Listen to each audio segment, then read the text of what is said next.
Now let's meet the teams. Will you welcome first, on my right, Jeremy Hardy and Kerry Pritchard-McLean. And opposite them, on my left, Helen Lewis and Fern Brady.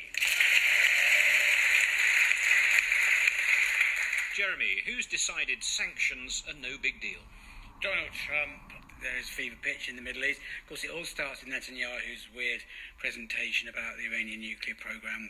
And then America responds by saying, well, this is terrible news, what we've just learned from Israel. This is making us think very much about this Iran nuclear deal. And it was like that weird interplay you get on an advert on daytime television where two men are walking around a garden centre and the one says, look, a shovel. I expect that's kind of like the one they used to bury Brian.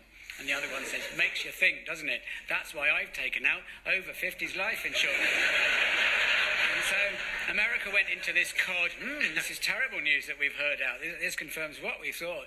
And we better pull out of this deal. And then miraculously, rockets are flying between, well, not between Israel and Iran, between Iranian targets in Syria and Israeli targets within the occupied Golan Heights. It would be hard for Iran to actually attack Israel because they don't recognise it.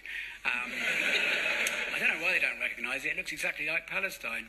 Give or take.